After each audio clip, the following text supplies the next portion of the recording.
أعوذ بالله من الشيطان الرجيم بسم الله الرحمن الرحيم الحمد لله رب العالمين نحمده ونستعينه ونستغفره ونعوذ بالله من شرور أنفسنا ومن سيئات أعمالنا من يهده الله فلا مضل له ومن يضلله فلا هادي له أشهد أن لا إله إلا الله وأشهد أن محمدا عبده ورسوله Rabbi shrah li sadri wa yassir li amri wahlul 'uqdatam min lisani yafqahul qawli. Allahumma anfa'na bima 'allamtana. Ya Allah ya Tuhan kami, berikanlah manfaat kepada kami di atas apa yang telah kami pelajari.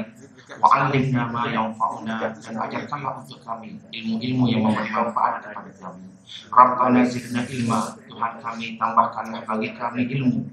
Warzuqna fahma, dan rezekikanlah kepada kami kefahaman di atas ilmu yang kami pelajari. Amma ba'du. Faqala Allah Ta'ala fi kitabihil aziz ba'da a'udzu billahi minasyaitonir rajim. Qul ya ahlal kitabi la taghlu fi dinikum ghairal haqq wa la tattabi'u ahwa'a qaumin qad dhallu min qablu wa adallu katsira wa dhallu an sawa'is sabil. Shadaqallahul azim. Surah Al-Maidah ayat yang ke-77, yang mana Allah Subhanahu wa taala berfirman, katakanlah wahai Nabi Muhammad sallallahu alaihi wasallam, wahai ahli kitab, janganlah kamu melampau dalam agama kamu secara yang tidak benar, dan janganlah kamu menurut hawa nafsu suatu kaum yang telah sesat sebelum ini dan telah menyesatkan banyak manusia, dan juga sekarang mereka telah tersesat jauh daripada jalan yang benar, daripada jalan yang betul. Shadaqallahul azim.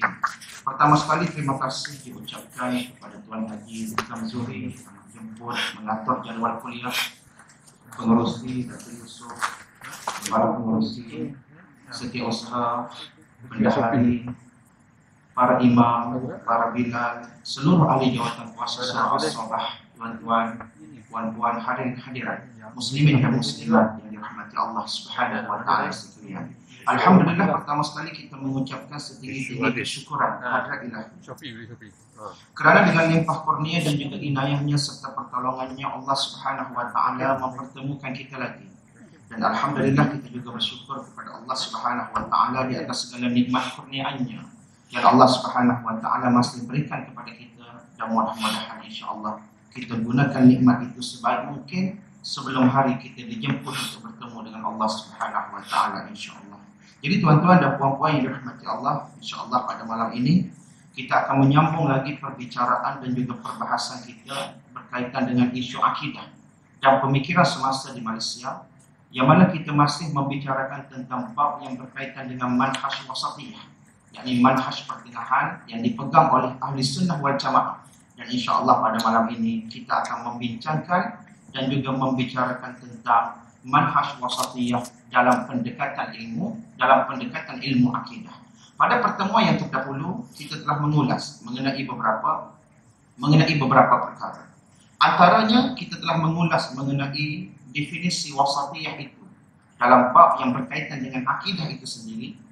Kemudian kita juga telah melihat tentang manhaj wasatiyah dalam definisi iman.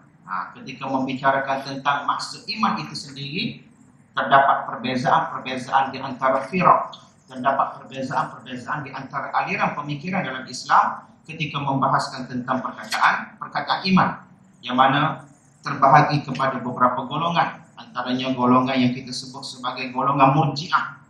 Ada juga golongan yang beranggapan bahawasanya sesiapa yang melakukan dosa besar maka dia telah kufur, seperti kepercayaan golongan Khawarij. Dan Khawarij, sakit-sakit pemikiran Khawarij pada hari ini masih wujud, terutamanya Khawarij yang bermazhab Ibadiyah yang berada di Oman pada ketika ini. Kemudian kita juga telah melihat tentang bab yang berkaitan dengan manhaj wasatiyah dalam sumber akidah. Manhaj wasatiyah dalam sumber untuk memahami akidah Islam, seperti mana sumber-sumber yang berkait dengan golongan Sufi, sumber-sumber yang berkait dengan golongan Mu'tazilah, sumber-sumber yang berkait dengan golongan ahli sunnah wal jamaah.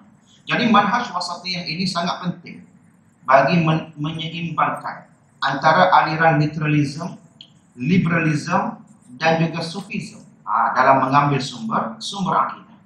Bagi golongan literalism ataupun disebut sebagai neo-zahiri, golongan mazhab zahiri yang baru, mereka menolak perbahasan akli dalam menetapkan kebenaran akidah Islam.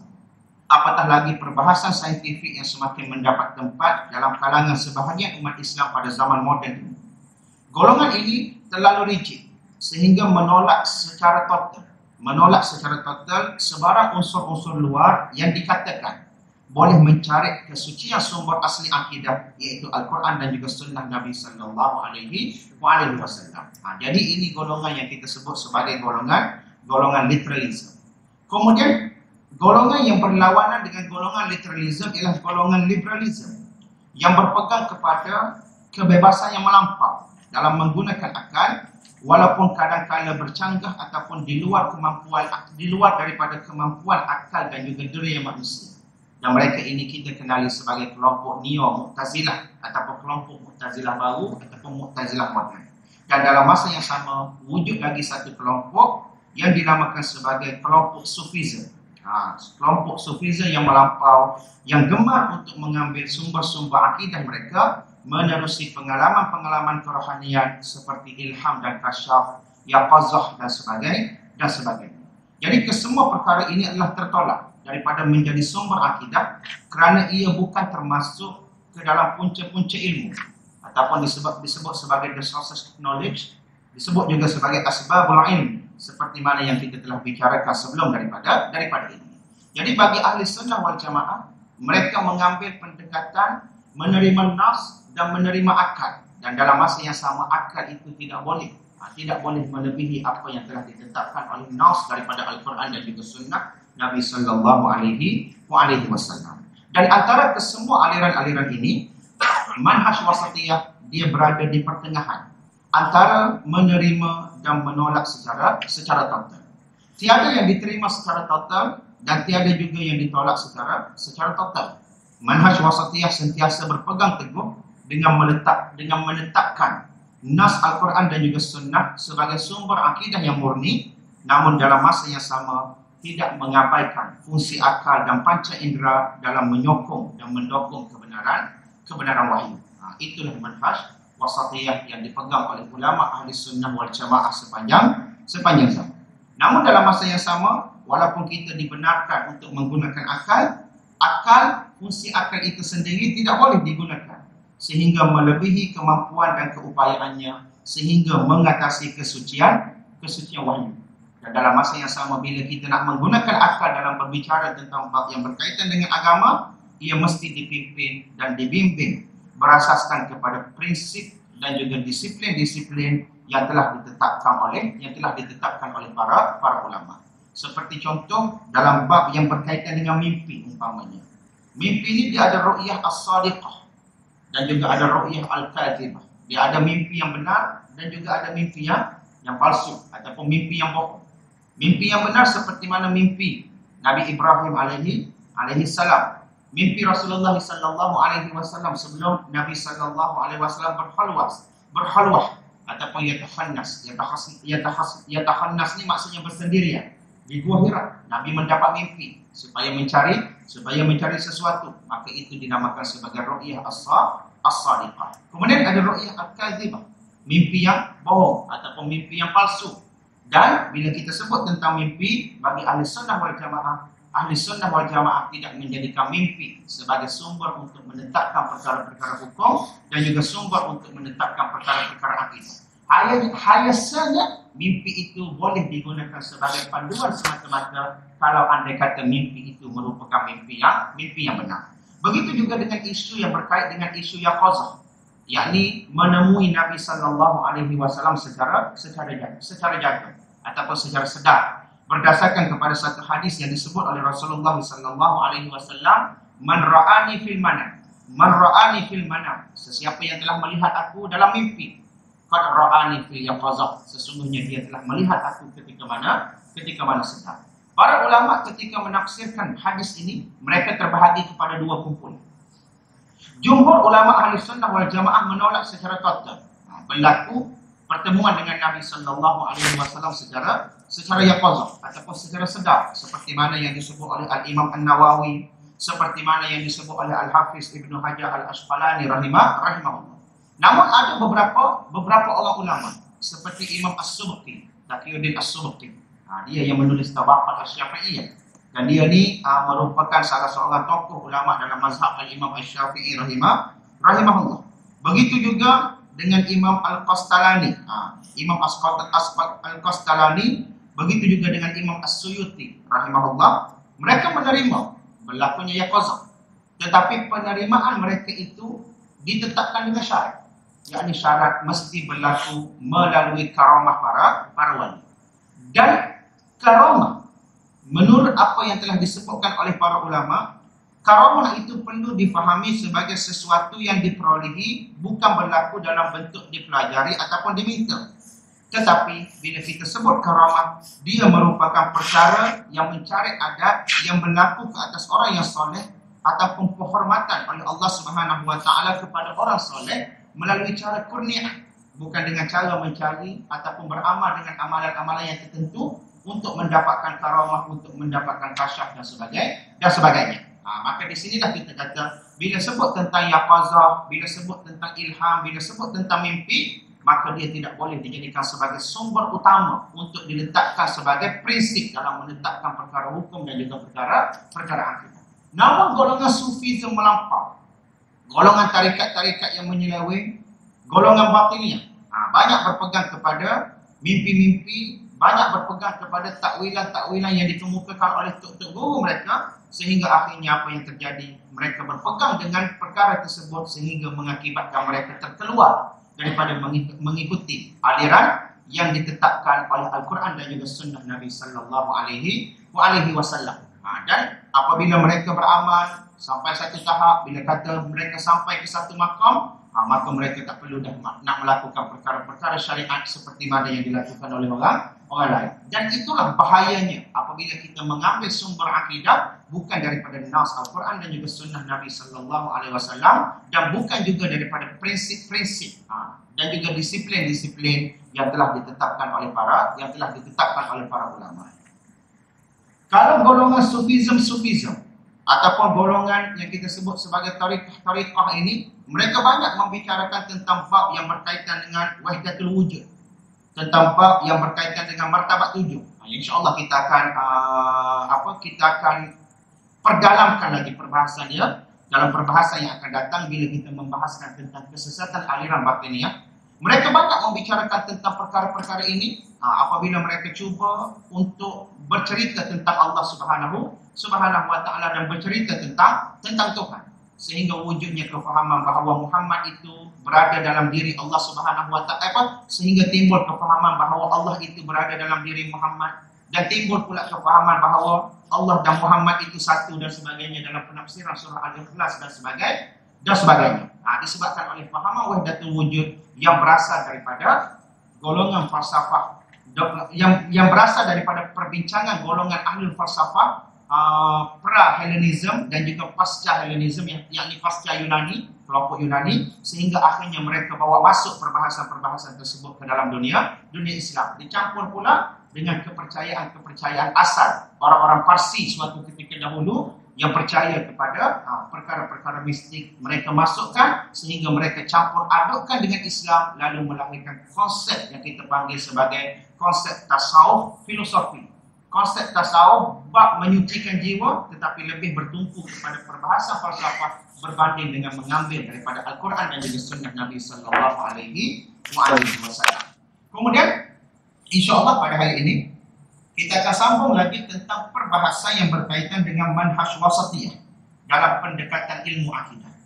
Manhaj wasatiyah dalam pendekatan ilmu akidah ini, dia merujuk kepada bagaimana cara untuk kita menyampaikan pengajaran-pengajaran akidah kepada orang-orang yang berada di sekeliling kita.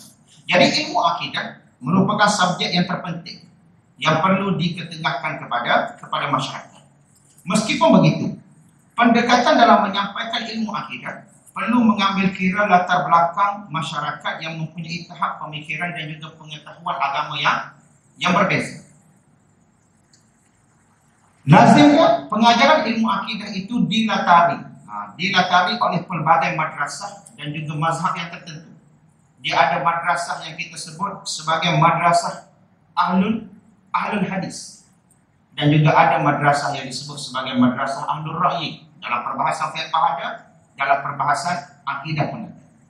Kemudian ia bergantung kepada siapa yang menyampaikan pengajaran ilmu akidah tersebut. Misalnya dia kata, seorang graduan lulusan Mesir, ataupun lulusan daripada Lubnan, ataupun lulusan daripada pengajian tempatan, mungkin akan mengambil pendekatan akidah berasaskan kepada aliran Asy'ariyah Syafi'iyah. Kerana itu adalah aliran yang dominan di Mesir, aliran yang dominan di Lubnan, dan juga aliran yang dominan di negara kita. Manakala lulusan Madinah dan juga Mekah mungkin akan membawa aliran Salafiyah Hanabilah. Kerana Salafiyah dan juga Hanabilah itu dia tidak dapat dipisahkan. Kerana mazhab orang-orang Saudi adalah mazhab Imam Ahmad bin Hanbal. Kita kata mereka tidak bermazhab. Tak, mereka bermazhab. Mereka bermazhab kepada mazhab Imam Ahmad bin Hanbal. Dan mereka banyak mengambil dan juga menggunakan metode ataupun pendekatan yang digunakan oleh Imam Ahmad bin Hanbal ketika mengeluarkan sesuatu hukum. Begitu juga dengan Ibnu Taimiyah, Ibnu Qayyim dan sebagainya yang merupakan pencetus kepada pendekatan Salafiyah Hanabilah selepas daripada kewafatan Imam Ahmad bin Hanbal.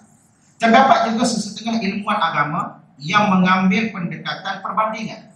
Yang mengambil pendekatan perbandingan sesama aliran Sunni dengan mentarjihkan pendapat yang kuat yang terdapat dalam perbahasan dan juga pendapat para ulama. Dan perkara ini biasanya berlaku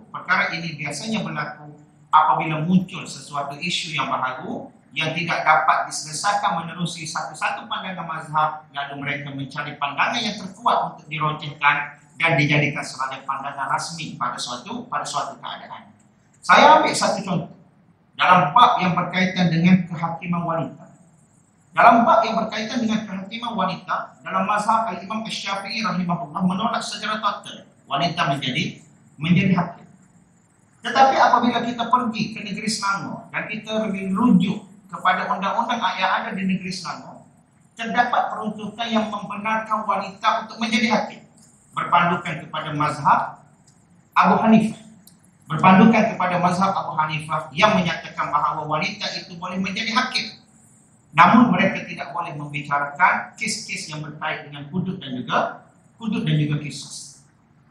Dalam fatwa negeri Selangor, bila ditanya tentang bolehkah wanita menjadi hakim, negeri Selangor mengambil pandangan mazhab Hanafi untuk menyelesaikan isu tempatan yang ada pada ketika ini. Dalam keadaan wanita diberi peluang untuk pergi mengaji ke tahap yang lebih tinggi, tiba-tiba mereka dinafikan hak mereka untuk mendapat jawatan yang sepatutnya mereka dapat, maka akhirnya pandangan daripada mazhab Hanafi juga digunakan sebagai pandangan yang dianggap pandangan yang kuat untuk diletakkan di dalam negeri ini ataupun untuk diletakkan di tempat ini. Maka begitu, ada sesetengah ilmuwan dan sesetengah ulama, mereka mengambil pendekatan perbandingan sesama aliran Sunni untuk mentarjihkan pandangan yang terkuat daripada keempat-empat pandangan mazhab yang ada.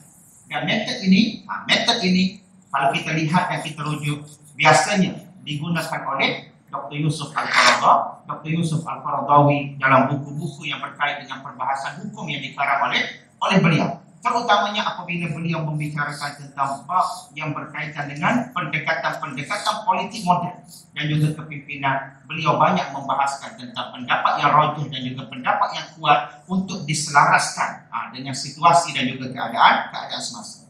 Apa yang menjadi kemuskilan tentang kepelbagaian madrasah dan mazhab akidah ini adalah tahap penguasaan ilmu, keterbukaan, dan dalam masa yang sama bagaimana para pengajar itu memahami realiti ataupun wakil semasa sewaktu mereka menyampaikan pengajaran.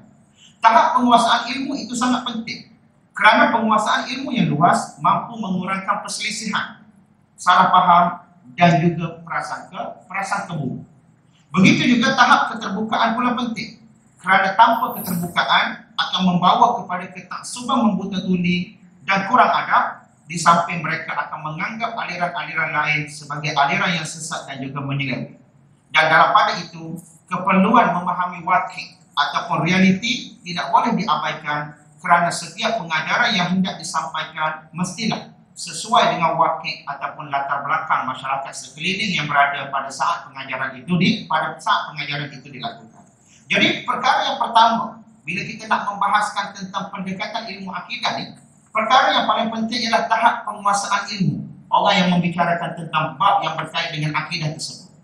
Kemudian yang kedua ialah keterbukaan dan bagaimana orang itu boleh menerima kepelbagaian dalam mazhab, dan dalam masa yang sama perlu memahami realiti dan juga keadaan setempat pada saat perbicaraan itu, pada saat pengajaran itu sedang dilakukan ataupun sedang dilangsungkan.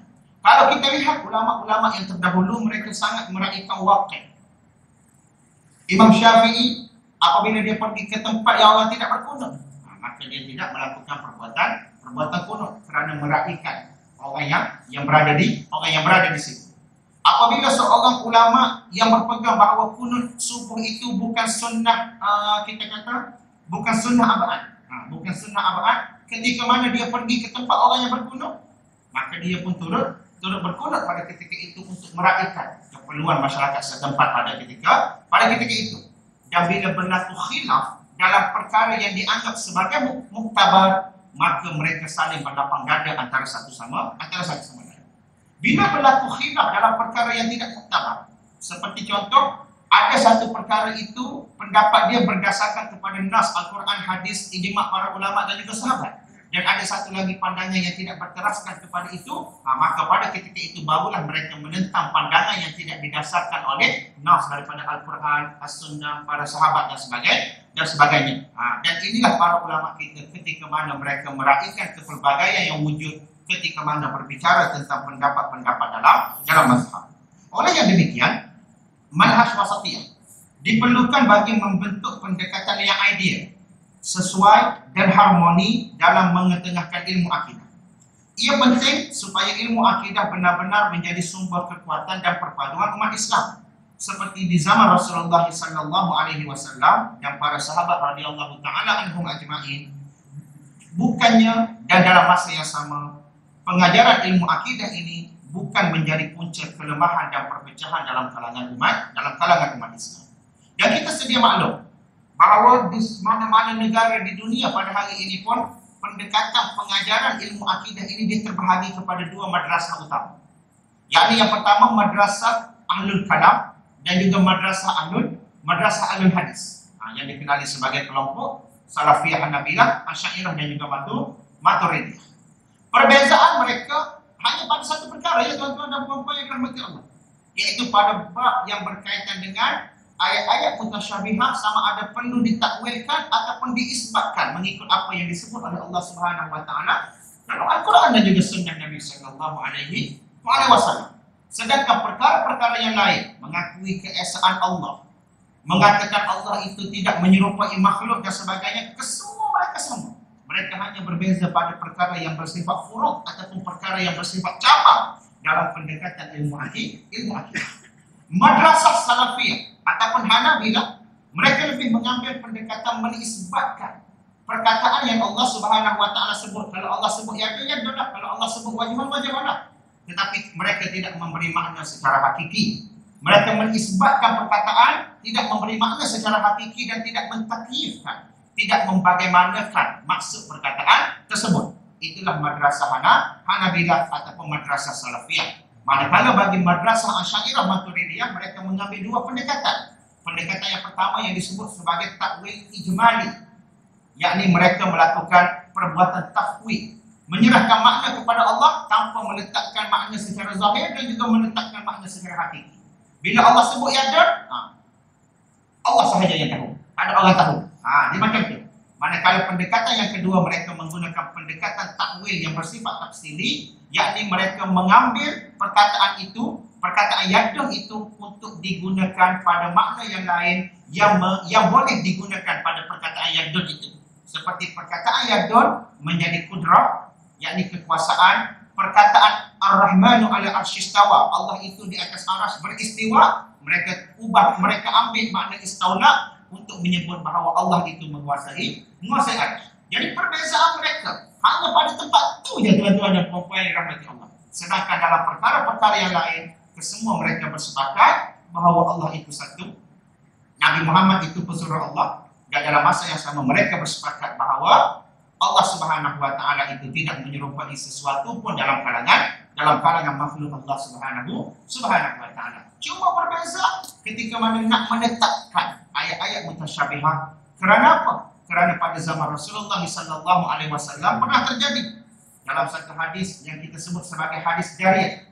Nabi tanya kepada jariyah tersebut, yakni hamba perempuan. Nabi tanya, "Aina Allah?" Dia jawab, "Fis sama." Allah fis sama. Lalu Nabi kata, "Innaha mu'minah." Sesungguhnya dia seorang mukminah. Dia seorang muslimah yang beriman pada waktu itu. Jadi disebabkan oleh pendekatan itu, maka ada ulama yang berpegang kalau Allah sebut macam itulah yang kita terima tanpa kita menyamakan Allah Subhanahu wa taala dengan makhluk. Itulah pendekatan yang kita sebut sebagai pendekatan Salafiyah Hanabilah. Manakala Asy'ariyah ini pula dia terpaksa berhadapan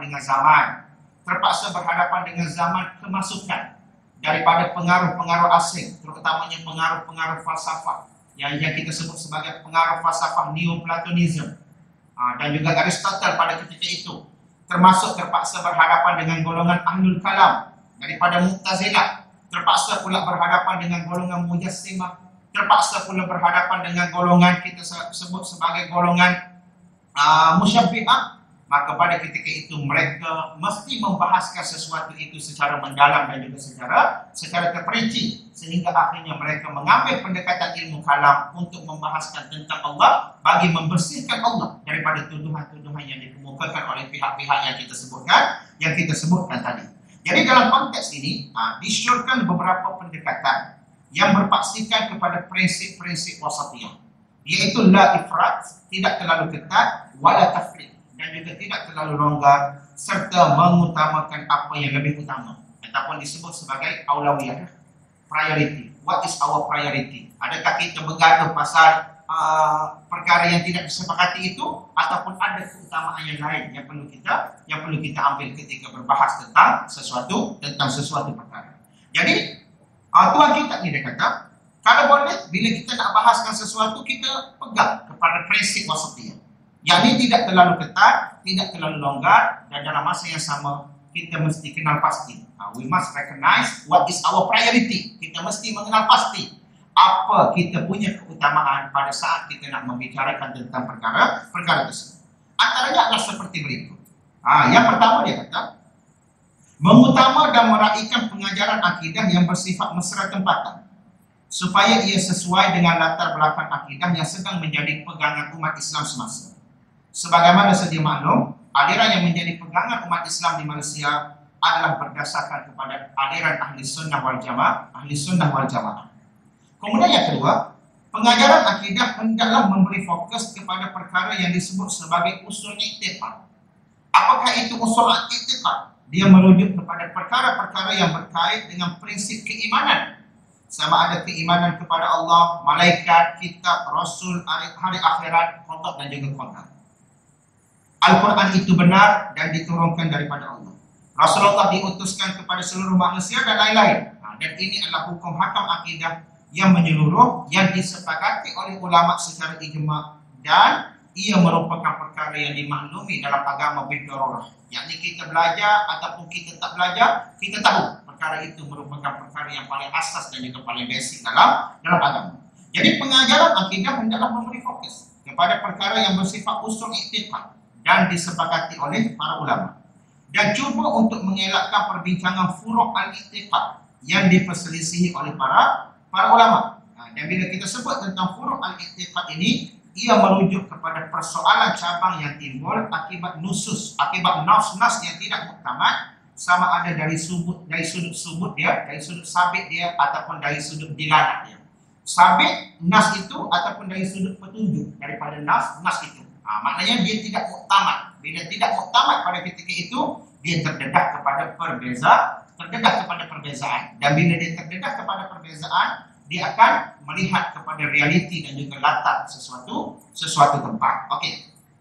Antara isu-isu tersebut yang menjadi perdebatan yang sentiasa diperselisihkan oleh para ulama ialah antaranya yang pertama, dalam isu yang berkait dengan ijtihad, dalam masalah sama ada Nabi dilihat ataupun tak lihat Allah ketika mana Isra Mi'raj itu, ketika mana Nabi dimi'rajkan ataupun tidak. Ataupun antara lain yang disebutkan oleh Dr. Yusuf Al-Qaradawi ialah ijtihad tentang makna-makna sifat-sifat khabariyah bagi Allah Subhanahu wa taala, antaranya seperti sifat yadun, wajhun, Allah ketawa dan sebagainya. Maka itu merupakan perkara-perkara furu' dalam akidah, perkara-perkara furu' dalam akidah yang menjadi perselisihan dalam kalangan para ulama.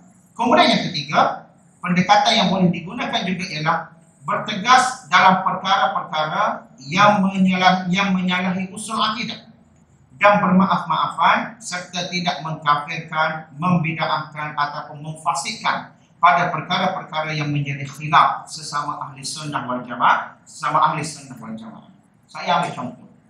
Saya pernah tengok satu video, bukan satu video, dua video.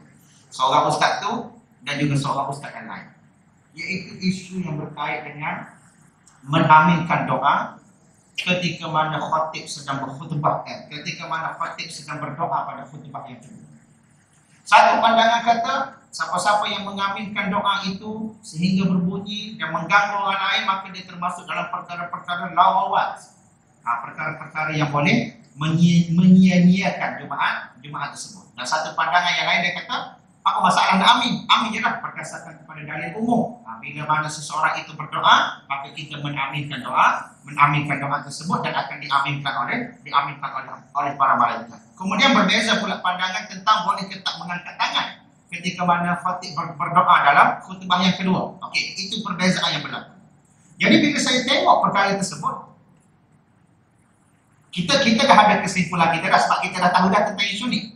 Tapi bila kita tengok reaksi yang diberikan oleh ustaz yang nak menjawab ustaz yang mengatakan bahawasanya amin itu tidak disebutkan secara kuat ketika mana khatib sedang membaca doa dalam khutbah yang kedua, dia duk kata, ni jenis tak ngaji ni, jenis jahil, jenis bodoh. Dia kata gitu ke ustaz yang solat, dia solat lagi.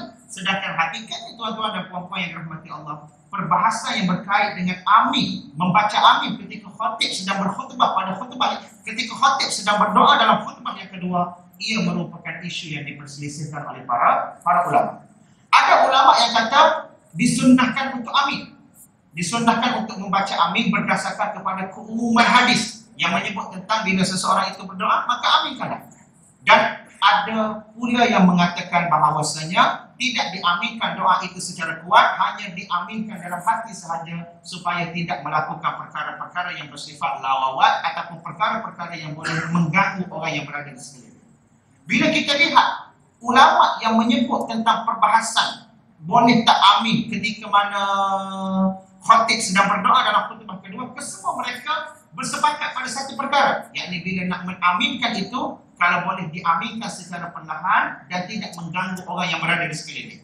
Cuma mereka berbeza sama ada boleh dilafazkan amin ataupun tidak boleh dilafazkan amin itu secara jahat, yakni secara berbunyi amin.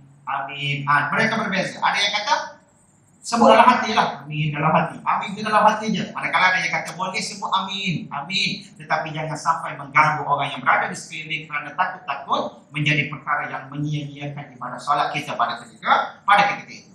Kita dah settle dah tentang perbahasan para ulama itu tentang perkara tersebut. Tapi bila datang tokoh-tokoh yang ditanyakan tentang soalan tersebut, kadang-kadang mereka tak dapat mengawal diri mereka, lalu akhirnya mereka meletakkan hukum yang pelbagai ke atas orang yang membawa pandangan yang berbeza mengenai isu tersebut. Dan inilah yang kita kata tuan-tuan dan puan-puan yang dirahmati Allah, yang menjadi punca yang boleh menyebabkan ketegangan berlaku dalam kalangan ahli sunnah wal jamaah. Sedangkan perkara itu jika dibincangkan dengan baik, jika didiskusikan dengan baik, tidak digunakan perkataan-perkataan yang kita kata boleh menyentuh dan juga mengguris hati dan juga perasaan seseorang, maka insya-Allah perkara itu boleh diselesaikan dan dikompromikan dengan baik, seperti mana yang disebut oleh Lajnah Fatwa dan Imam Arab Saudi. Mereka mengkompromikan antara dua dalil. Mereka kata boleh menyebut amin, namun dalam masa yang sama tidak boleh meninggikan suara ataupun menjahatkan suara sehingga akhirnya memberi gangguan kepada orang yang berada di tepi ketika khutbah itu sedang dibacakan. Maka di situ tuan-tuan dan puan-puan yang dirahmati Allah, Kalau kita ini mempunyai keterbukaan, maka kita akan melihat khilaf itu memanglah khilaf, memang ia khilaf perbezaan, namun kita akan cuba mencari titik pertemuan untuk meminimalkan perbezaan-perbezaan yang ada pada ketika itu. Dan inilah yang disebut oleh tuan kita, dia kata dalam bab yang menyalahi usul akidah. Dalam bab yang menyalahi usul akidah, seperti ada orang berkata Tuhan itu akan bersatu dengan manusia dalam konsep hulul yang diperkenalkan oleh Ibnu Arabi. Orang pondok dia terima Ibnu Arabi, tapi dia mentakwil perkataan-perkataan Ibnu Arabi itu dengan takwilan-takwilan lain yang tidak menyalahi syariat. Kalau ikut kepada zahir perkataan Ibnu Arabi dalam Fusus Al-Hikam ataupun dalam Fathul Makkah, zahir perkataan itu memang boleh membawa kepada kekufuran. Tapi para ulama-ulama pondok ni biasanya mereka terima perkataan itu dan mereka menakwilkan perkataan itu untuk meninggalkan perkataan zahir yang disebut oleh Ibnu Arabi tadi. Dia jadi gitu. Jadi dia menerima. Tapi kalau ada orang pada hari ini tiba-tiba kata, oh Muhammad itu Allah. Muhammad itu Allah. Sebenarnya Muhammad itu adalah jelmaan Tuhan yang diturunkan ke bumi untuk menggambarkan limpahan kasih sayang Tuhan kepada manusia. Maka itu kompong-kompong sudah menyalahi usul akidah. Dan orang yang sebeginilah yang kita akan tentang dan juga kita akan lawan. Manakala dalam perkara-perkara yang kita kata boleh dikompromikan, seperti contoh lagi lah, kita bagi contoh lagi, seperti contoh bila solat angkat takbir tu. Ada orang dia angkat takbir separuh bahunya, ada orang dia angkat takbir macam ni kan, tuan-tuan dan puan-puan yang dirahmati Allah. Ada orang dia angkat tengah-tengah, antara ni jari telinga ni dengan ni.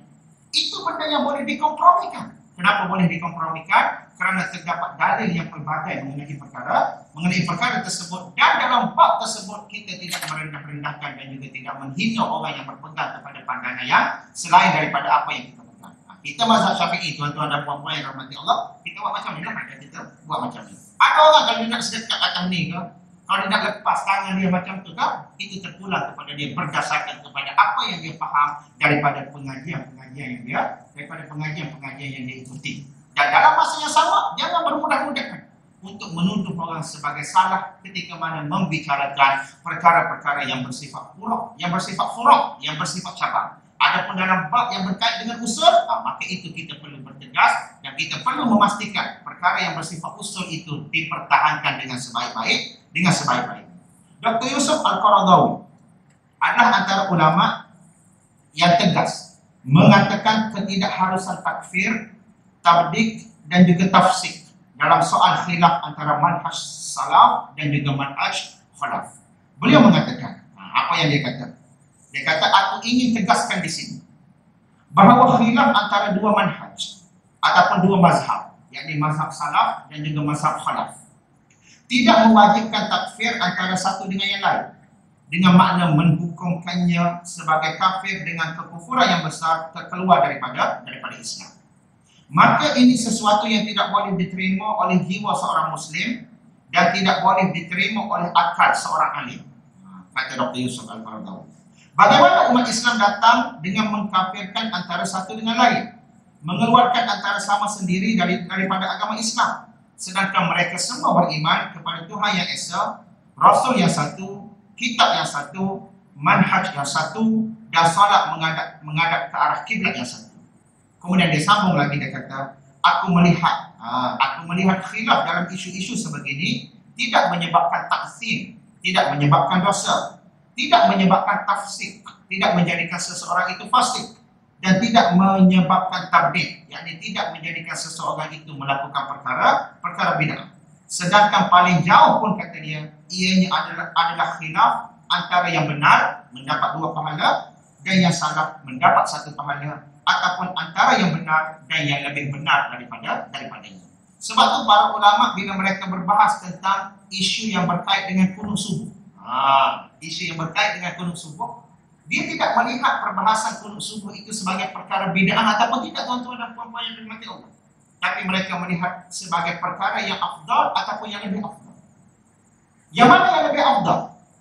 Yang lebih afdal sama ada tinggalkan ataupun buat kunut tersebut. Bagi mazhab Imam Asy-Syafi'i rahimahullah, mereka kata lebih afdal untuk lakukan kunut subuh. Sebab walaupun tak ada hadis sahih yang menyebut tentang perkara tersebut, kurang-kurangnya ada hadis dhaif yang menyebut tentang perkara tersebut. Sedangkan ulama yang kata tak ada kunut subuh, mereka kata lebih afdal untuk ditinggalkan kerana tiada petunjuk yang menyatakan bahawa Nabi SAW melakukan kunut subuh pada setiap hari. Dia isu dia jadi lebih afdal dan juga lebih afdal. Yang benar dan yang lebih benar, yang baik dan juga yang lebih baik. Itu dia isu dia. Kerana dia tidak membawa kepada membida'ahkan antara satu sama lain. Bagaimana seorang alim yang hebat berani untuk menuduh fasik, berdosa atau bid'ah kepada tokoh-tokoh ulama ummah yang telah menjunjung syariat Islam? Kita bagi aduan untuk azan seketika insyaAllah.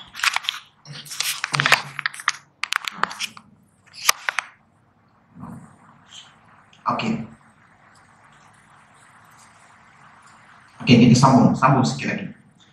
Jadi dia kata Dr. Yusuf Al-Qaradawi, dia kata dia melihat khilaf dalam isu-isu yang bersifat furu', yang bukan bersifat usul ini tidak menyebabkan dosa, tidak menyebabkan fasik dan juga tidak menyebabkan berlakunya bid'ah. Sedangkan yang paling jauh pun ianya adalah khilaf antara pihak yang benar yang mendapat 2 pahala dan juga pihak yang salah mendapat 1 pahala melalui ijtihad mereka. Dan bagaimana seorang alim yang hebat berani untuk menuduh fasik, berdosa atau bid'ah kepada tokoh-tokoh ulama ummah yang telah menjunjung syariat Islam, mempertahankan akidahnya ditentang oleh musuh dakwahnya, menghabiskan umurnya sebagai pendakwah dan juga berislah dan juga penislah yang melakukan pembaharuan. Ulama yang beramal seperti Al-Baqilani, Al-Isfirayaini, Al-Maturidi, Al-Ghazali, Ar-Razi, Izzuddin Abdul Salam, Ibnu Daqiq al-Aid, Ar-Rafiq, Al-Imam An-Nawawi, Ibnu Hummam, Al-Zarqashi, Al-Iraqi. Al-Iraqi ni merupakan tokoh yang menulis kitab untuk mentahrish hadis-hadis yang terdapat dalam Ihya Ulumuddin. Al-Iraqi banyak dia keluarkan hadis-hadis yang dimasukkan dalam Ihya Ulumuddin itu hadis yang tidak mencapai taraf hadis sahih. Dia keluarkan dan dia buat penilaian terhadap hadis-hadis tersebut. Begitu juga Ibnu Hajar Al-Asqalani, Al-Imam Sayuti dan lain-lain.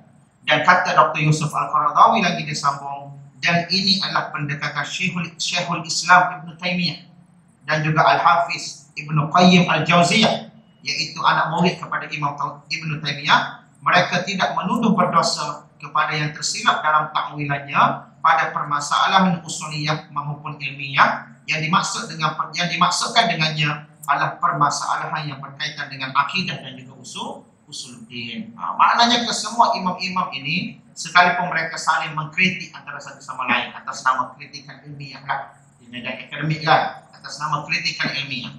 Biasalah tuan-tuan dan puan-puan yang dirahmati Allah. Seorang ulama ditulis buku, dijawab oleh ulama yang lain. Kemudian ulama tu jawab balik buku tersebut.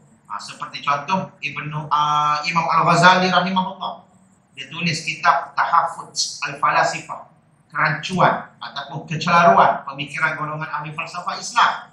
Dijawab oleh Ibn Rushdi Al-Andalusi. Ibn Rushdi jawab, dia tulis buku Tahaffuz At-Tahaffuz, kekeliruan ataupun kerancuan, buku Tahaffuz Al-Falasifah yang dikarang oleh Imam Al-Ghazali rahimahullah. Tetapi dalam mereka berbahas secara ilmiah, secara akademik itu, mereka tidak melakukan perbuatan-perbuatan mengeluarkan seseorang daripada Islam ataupun menyatakan perkataan-perkataan yang tidak elok kepada mereka. Imam Al-Ghazali rahimahullah sekalipun ketika mana dia berbeza pendapat dengan ahli falsafah. Saya sebut ni sebab pernah belajar tentang ilmu falsafah masa di universiti dulu. Belajarlah sikit-sikit tuan-tuan dan puan-puan yang dirahmati Allah. Al-Ghazali even dia mengkritik pandangan yang dikemukakan oleh ahli falsafah Islam seperti Ibn Sina dan sebagainya. Antara yang mereka kritik ialah tentang alam ini qadim ataupun tidak qadim. Kalau kata alam ini qadim, maka dia menyamakan alam itu dengan Allah yang bersifat qadim lah. Tapi mereka mengatakan alam ini, ahli falsafah mengatakan alam ini qadim, dan daripada alam yang qadim itu terbentuk alam-alam yang lain yang wujud sehingga yang ada pada hari ini. Al-Ghazali mengkritik pandangan itu sebab dia kata alam ini bersifat hadis. Alam ini sesuatu yang baru, bukan sesuatu yang bersifat sedia ada. Lalu Al-Ghazali pun mengkufurkan pandangan itu sahaja, tetapi tidak mengkufurkan batang tubuh ahli falsafah Islam yang berbicara tentang isu itu.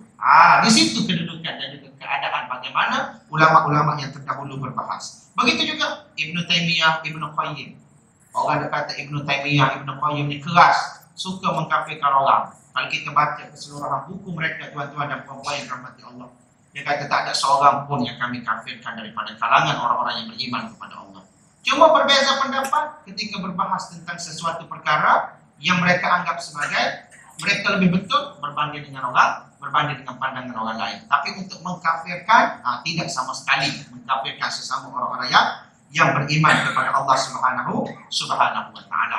Maka dalam perkara usul kita tegas. Dalam perkara-perkara furu' dan juga perkara-perkara cabang, maka bahaslah selagi mana ia yang berada dalam kerangka ilmiah dan dalam masa yang sama cuba untuk mengkompromikan antara isu-isu fiqh tersebut untuk diseragamkan dan akhirnya boleh untuk dijadikan sebagai panduan bersama dalam kehidupan. Kemudian yang keempat, menekankan. Pendekatan yang lain yang boleh digunakan ialah menekankan pendekatan akidah yang mampu menjawab permasalahan masyarakat dan kemuskilan pemikiran semasa. Antaranya ialah menekankan pendekatan akidah untuk menjawab fahaman sekularisme, fahaman materialisme, fahaman hedonisme, fahaman liberalisme dan juga pluralisme agama. Dan pluralisme agama pada hari ini, tuan-tuan dan puan-puan yang dirahmati Allah, semakin banyak dipromosikan dalam dunia Islam atas nama perdamaian dan juga perpaduan. Sedangkan hakikatnya seperti mana yang kita selalu sebut, dalam bab yang berkait dengan kemanusiaan kita berkompromi, tapi dalam bab yang berkait dengan akidah, dalam bab yang berkait dengan mentauhidkan Allah Subhanahu wa Ta'ala, maka kita tidak menggadaikan pegangan kita semata-mata untuk apa? Semata-mata untuk dilihat meraihkan orang lain. Kita tetap menyatakan Allah itu esa, Allah itu satu, tiada Tuhan yang disembah. Namun dalam bab yang berkait dengan kemanusiaan, kita akan membantu mereka-mereka yang memerlukan, sama ada mereka itu daripada agama mana sekalipun. Dan inilah yang disebut oleh kebanyakan ulama-ulama yang kita kata yang bersifat wasatiyah. Mereka kata even kalau ada seorang Syiah sekalipun, dalam kalangan kita ni ada seorang Syiah dan kita tahu dia berpegang kepada ajaran Syiah, contohlah tuan-tuan, kita memang menentang pemikiran Syiah yang dia pegang. Tiba-tiba satu hari dia jatuh sakit, maka atas dasar kemanusiaan kita kena tolong dia dan memberi keselamatan kepada dia. Dalam bab pegangan dia, iaitu kita lawan habis-habis, itu contoh yang kita boleh berikan. Kemudian yang kelima, memperbanyakkan pengajaran akidah yang berbentuk amaliyah berbanding akidah yang berbentuk nazariyah, yakni perbincangan dan juga perdebatan. Akidah amaliyah ni yang berbentuk amalan ini dia lebih kepada objektif untuk membentuk model insan rabbani dari segi ketulusan hati, ketekunan beribadah dan juga akhlak yang luhur. Berbeza dengan pendekatan akidah dalam bentuk perbahasan, perdebatan dan juga pemerhatian ini yang lebih cenderung kepada perbahasan sehingga akhirnya kadang-kadang berbeza itu hanya pada lafaz sahaja, tetapi boleh membawa kepada ketegangan yang berpanjangan.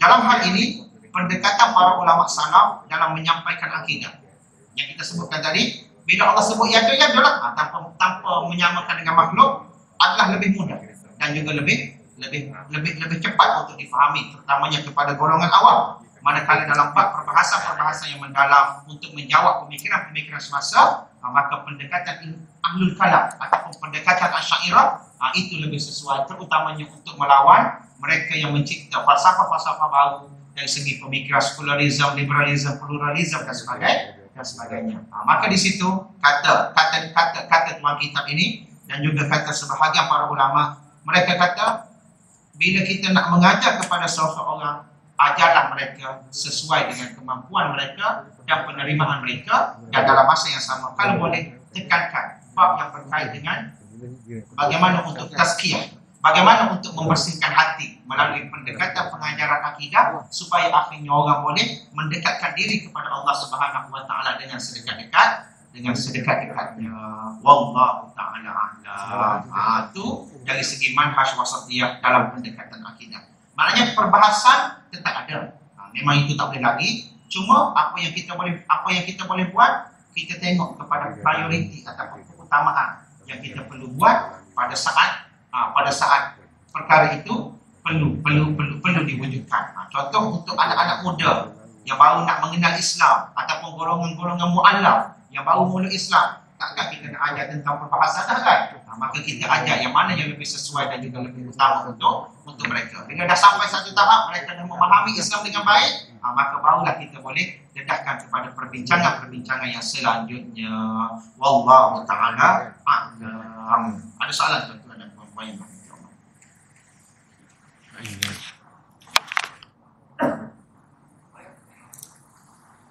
Usul dengan furuk ni kita boleh beza melalui kita tengok dalam bentuk perbahasan itu sendiri. Yang pertama, benda yang usul ni dia wajib jelas. Dia bersifat muhkamad. Dia bersifat jelas dan juga bersifat muktamad. Yang kita tak boleh nak pisah-pisah dan yang kita tak boleh nak takwil-takwil dan kita tak boleh nak ubah-ubah. Itu biasanya perkara usul. Adapun dalam perkara furu' ni, dia memberi ruang kepada tafsiran yang banyak ketika mana sesuatu perkara itu disebut. Seperti contoh, bila Allah sebut aula mastumun nisa, batal wuduk tu aula mastumun nisa. Perkataan lamasa tu dia memberi tafsiran yang banyak sebab orang Arab menggunakan perkataan lamasa itu untuk bentuk perbuatan yang banyak. Ada yang kata lamasa tu sentuh saja batal wuduk. Ada yang kata sentuh dengan syahwat baru batal wuduk. Ada yang kata tak, sentuh dengan syahwat pun tak batal wuduk.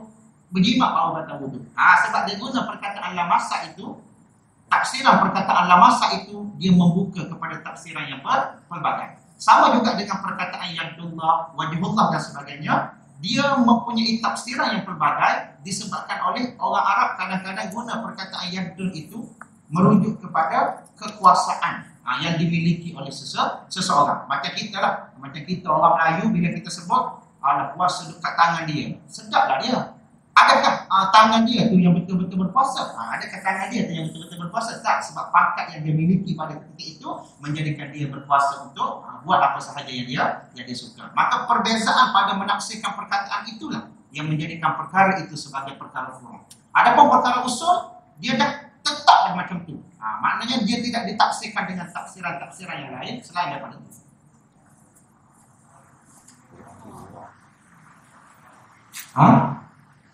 Usul tak ada khilaf. Usul tak ada khilaf. Seperti wajib solat, seperti esanya Tuhan, Nabi pesuruh Allah, Nabi-Nabi terakhir, dia tak ada khilaf. Usul dia tak ada khilaf sebab dia dah jelas dah. Ada pun furu', khilaf terlalu. Apa? Rujuk dah. Nak rujuk usul akidah, kena rujuk kepada hadis-hadis Nabi SAW. Dan usul akidah ni dia berkait dengan perkara yang asas. Antu'minu billahi wa malaikatihi wa kutubihi wa rusulihi wal yaumil akhir wa tu'minu bil qadari khairihi wa syarrihi. Itu usul. Adapun tentang Allah, Allah itu usul. Wajib kita percaya Allah itu esa. Kemudian sifat Allah, dia jadi ada pun. Sifat Allah tu ada.